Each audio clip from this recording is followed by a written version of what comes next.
To the young women, our future leaders, know that you're about to make the world turn. I see you. You are everything the world needs. Make those power moves. Be excellent. And to the young kings, lean into your vulnerability and redefine masculinity. Lead with heart. There's so many different ways to be brilliant. I believe you and every human being is born with a masterful gift. Don't make the world make you feel that you have to look a certain way to be brilliant. And no, you don't have to speak a certain way to be brilliant. But you do have to spread your gift around the planet in a way that is authentically you. To all those who feel different, if you're a part of a group that's called Other, a group that does not get the chance to be center stage, build your own stage and make them see you. Your queerness is beautiful. Your Blackness is beautiful. Your compassion, your understanding, your fight for people who may be different from you is beautiful. I hope you continue to go into the world and show them that you will never stop being yourself, that it's your time now. Make them see you. Now, if you've ever been called dumb, unattractive, overweight, unworthy, untalented, well, so have I. Whatever you do, don't let negativity of people projecting their own self-doubts on you deter you from your focus.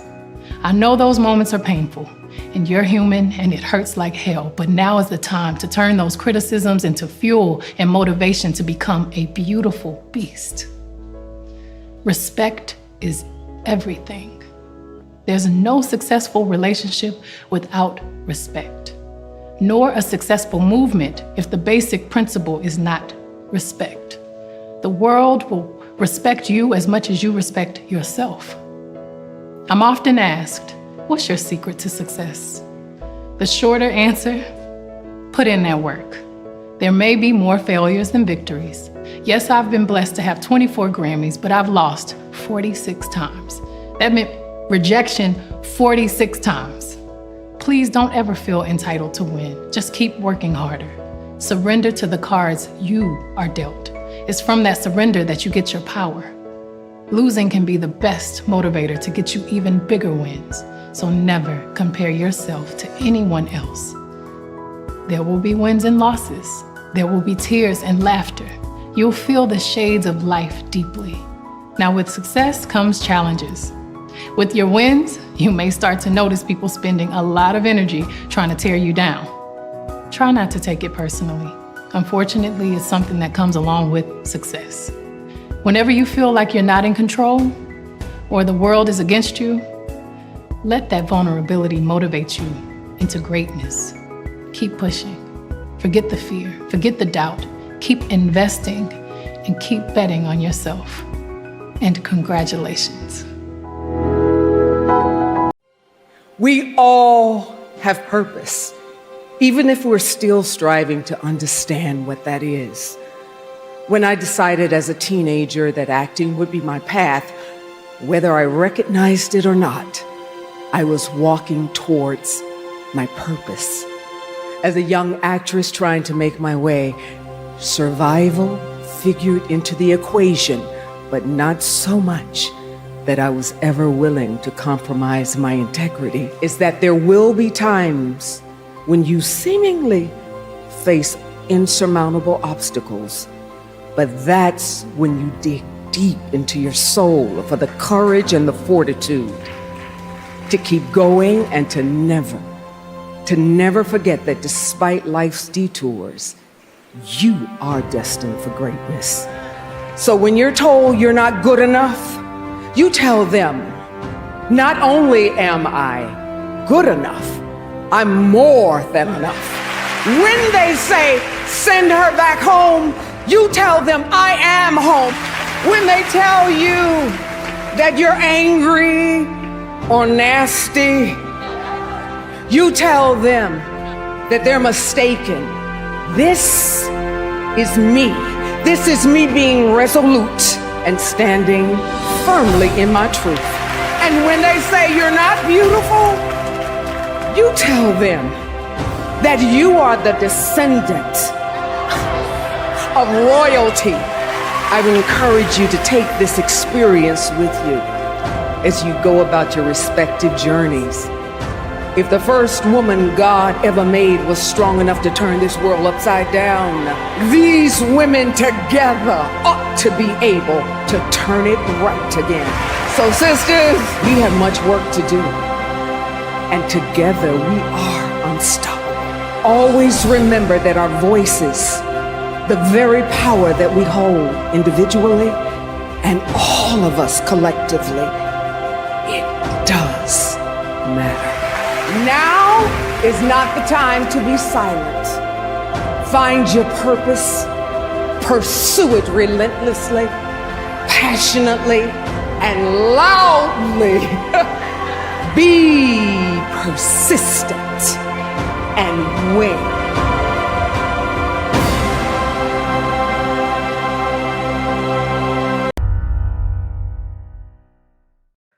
Well, my life as a class, if I was to say, it probably teaches that you can be yourself and an individual if you are comfortable with not everybody liking you or how you think. If you're comfortable with going against the grain, if you're comfortable with, people making fun or saying really nasty stuff. If you're comfortable with all of that, and you can be yourself. That's the price. The price of being yourself is, other people's angst about you being yourself. The other part of the class is that mistakes are okay. And flip out only when you need to, but then really flip out, go all out. But, make it a choice time when it really means something, And remember, we're all kids at heart. Everybody wants to hear something nice. Just be nice to people. It's not that difficult. That's Whoopi 101, I think. Sister, you know what's right. Just do right. You don't really have to ask anybody. The truth is, right may not be expedient. It may not be profitable, but it will satisfy your soul. It brings you the kind of protection that bodyguards can't give you. Try to be all you can be, to be the best human being you can be. Try to be that in your church, in your temple. Try to be that in your classroom. Do it because it is right to do. You see, people will know you, and they will add their prayers to your life. They'll wish you well.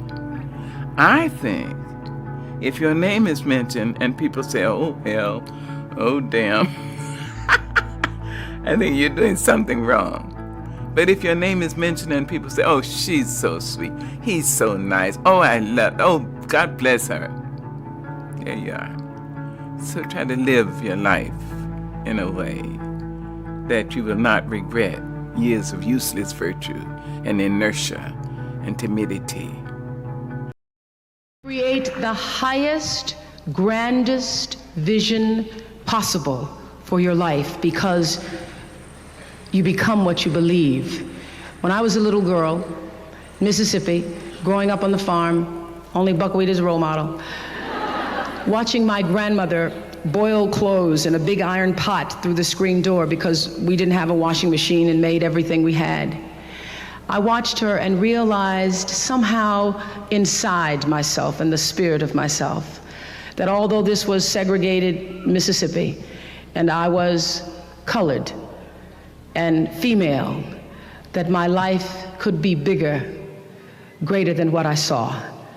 I remember being 4 or 5 years old. I certainly couldn't articulate it, but it was a feeling, and a feeling that I allowed myself to follow.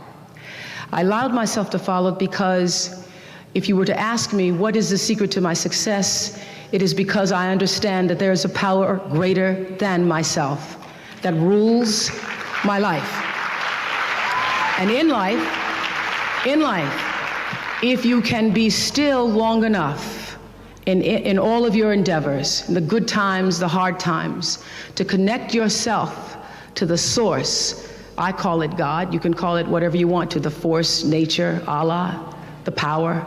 If you can connect yourself to the source and allow the energy that it is your personality, your life force, to be connected to the greater force, anything is possible for you. I am proof of that. I think that my life, the fact that I was born where I was born and the time that I was and have been able to do what I've done, speaks to the possibility, not that I am special, but that it could be done. If you're willing to dig deep, if you're willing to pick yourself up when you fall, if you're willing to work and work until your weaknesses become your strengths, then you'll develop a set of skills that you can mold and apply to any situation you encounter, any job you might have, any crisis you might confront. But you gotta make that choice.